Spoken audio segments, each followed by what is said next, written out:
மணி நேரம் ஏதோ பொதுக்குழுவிலே பேசுவது போல பல்வேறு கருத்துக்களை சுவாரஸ்யமாக சொன்னார்கள். நாங்களும் அந்த 1 மணி நேரம் இருந்து கேட்டுட்டே தான் இருந்தோம். எல்லாம் முடிச்சுட்டு 11 சொல்லுவார் பார்த்தா 11 இல்லை. அதனால் 1-2 மக்களுடைய கருத்துக்களை மட்டும் நாங்கள் எடுத்து வைத்து விட்டு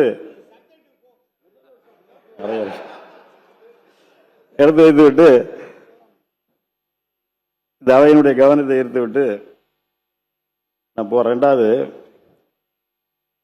நான் பேரவைத் தலைவர் அவர்களே, நிறைய விட்டுட்டேன், முக்கியமான என்ன நீங்க குறுக்கிடுவீங்க. இந்த அவையை பொறுத்தவரையில் 234 உறுப்பினர்களை உள்ளடக்கிய ஒரு அவை. இது 227 பேர் இருக்கும் உள்ளடக்கிய அவை இது. ஆனால் இந்த இருப்பது 227 பேர் இங்கே இருக்கிறார்கள். ஒரு தொகுதி நம்முடைய மாண்பு முதலமைச்சர் அவர்கள் 2 தொகுதிகளை போட்டியிட்ட காரணத்தால் ஒரு தொகுதியை அவர் ராஜினாமா செய்து விட்டார். அதுபோக 6 உறுப்பினர்களுடைய பணி இடம் இங்கே இன்றைக்கு காலியாக இருக்கின்றது. 6 உறுப்பினர்கள் பதவியேற்ற 1 மாதத்திலே தங்களுடைய பதவியை ராஜினாமா செய்து விட்டார்கள்.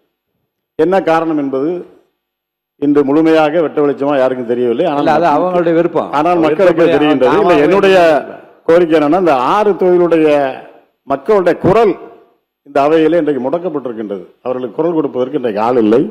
கிட்டத்தட்ட 3 மாத காலம் ஆகிவிட்டது. ஒரு தேர்தலிலே போட்டியிடுவது, வெற்றி பெறுவது எவ்வளவு சிரமம் என்பது எங்களுக்கு எல்லாம் தெரியும். 1 மாத காலம் கடுமையாக அந்த 6 உறுப்பினரும் அங்கே பணியாற்றியிருப்பார்கள். மக்கள் வாக்களித்த மக்கள் 60 வயது 70 வயது 80 வயது தாண்டியவர்கள் எல்லாம் நடக்க முடியாத அளவிலே கூட அந்த வாக்குச்சாவடிக்கு வந்து இவருக்கு ஓட்டு போட வேண்டும், இவர் ஓட்டு போட்டால் இந்த தொகுதி மக்களுக்கு நமக்கு பல்வேறு நன்மைகள் கிடைக்கும் என்ற ஒரு நம்பிக்கை, அந்த நம்பிக்கையின் அடிப்படையில் தான் அவர்கள் வந்து அங்கே வாக்களிக்கின்றார்கள். ஆனால் இன்றைக்கு அவருடைய நம்பிக்கையெல்லாம் இன்றைக்கு பொய்த்து போய்விட்டது. அதுபோல் வெற்றி பெறக்கூடிய நேரத்தில் மிகப்பெரிய ஒரு கழிப்பு இருக்கும். அந்த சட்டமன்ற உறுப்பினருக்கும் சரி, அவருடைய குடும்பத்தாருக்கும் சரி, அவருடைய நண்பர்களுக்கும் சரி, தொகுதி அவருக்கு வாக்களித்த தொகுதி மக்களுக்கும் மிகப்பெரிய மகிழ்ச்சியும் மிகப்பெரிய கொண்டாட்டம் இருக்கும்.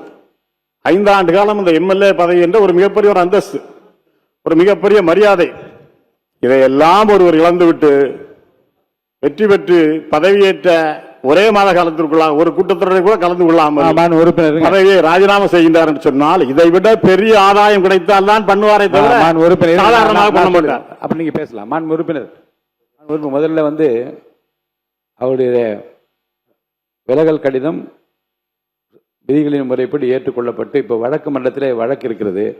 தேர்தலை எப்போது நடத்த வேண்டும் என்பதை பற்றி தேர்தல் கமிஷன் தான் முடிவெடுக்க முடியாது. நான் வந்து பேரவைத் தலைவர் நான் முடிவெடுக்க முடியாது, நீங்களும் முடிவெடுக்க முடியாது.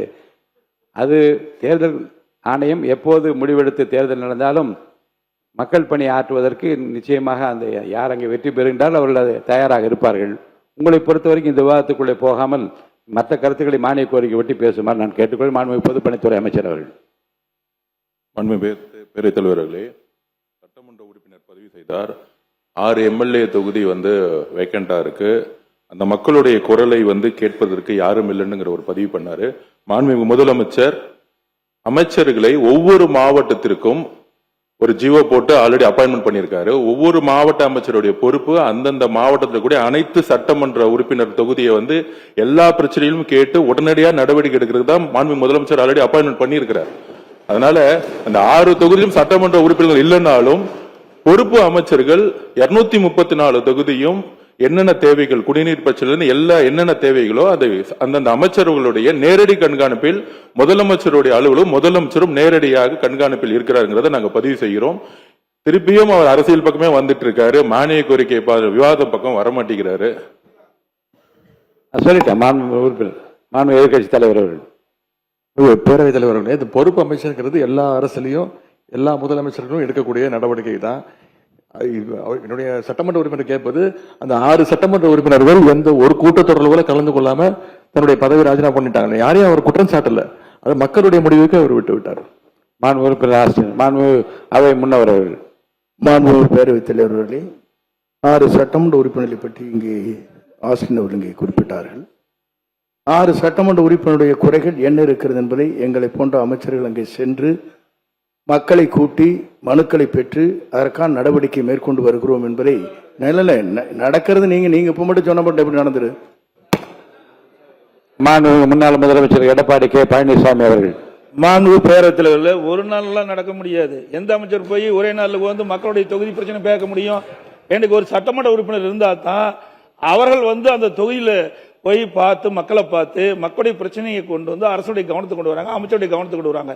பொறுப்பு அமைச்சர் என்பது ஒரு நாள் போவார், கொடுக்கிற மனு தான் வாங்கி பரிசீலிக்க முடிய அந்த பொறுப்பு அமைச்சர் வந்து அந்த தொகுதியில் இருக்கின்ற மக்களுடைய பிரச்சனை முழுவதும் அறிந்து கொள்ள முடியாது என்ற அடிப்படையில் தான் அந்த சட்டமன்ற உறுப்பினர் தேவை. அவை முன்னவர்கள் மாண்பு பேரவைத் தலைவர்களை விரைவாக தேர்தல் நடத்த வேண்டுமான் எங்களுடைய ஆர்வம். அதிலே மாற்று கருத்து கிடையாது. அதிலே நாங்கள் வெற்றி பெறுவோம், அதிலேயும் மாற்று கருத்து கிடையாது. அத்தனை பேரும் வெற்றி பெறுவார்கள். மாண்பு எடப்பாடி கே பழனிசாமி அவர்கள். மாண்பு இது வந்து விவாதம் வேற மாதிரி போகுது, திசை மாதிரி. நீதிமன்றத்துல வழக்கு இருக்கு.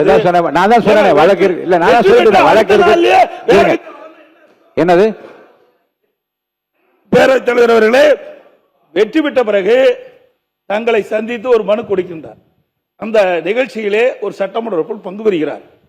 அந்த சட்டமன்ற உறுப்பினர் அடுத்த நாள் ராஜினாமா பண்ண உடனே முதல் மாடியில போய் ஒரு வழக்கு மன்றத்தில் இருக்கிறது. இல்ல இதை பத்தி இந்த விவரங்கள் எல்லாம் வழக்குல இருக்கிறது. நீங்க சொல்ற இந்த விவரம் வழக்குல அதை பற்றி பேசுற அனுமதி இல்ல, அவைக்குள் நீக்குகிறேன். நீங்க சொல்ற ஒரு கருத்து இல்ல இல்ல இல்ல இல்ல இல்ல அப்படி இல்ல. நீங்க வழக்கு இல்லைங்க, வழக்குல இந்த பிரச்சனை நீங்க சொல்லியிருக்கீங்க. இந்த வழக்கில் இந்த பிரச்சனை குறித்து இருக்கு இல்ல நீங்க இல்ல இல்ல அதெல்லாம் பாருங்க பாருங்க இல்ல இல்ல இல்ல இல்ல உணர்ச்சி வசப்படா இல்லைங்க இல்ல உணர்வு இல்லைங்க இல்ல உணர்ச்சி வசப்படாது. நிதானமா பேசுங்க, உங்க கருத்தை நிதானமா சொல்லுங்க. வழக்கு மன்றத்தில் இருக்கிறது. இந்த வழக்கு சம்பந்தமான விவரங்கள் வழக்கு சம்பந்தமான விவரங்கள் அதில் இருக்கிறது. இருங்க, வழக்கு முடிந்தவுடன் தேர்தல் கமிஷன் எப்போது தேர்தல்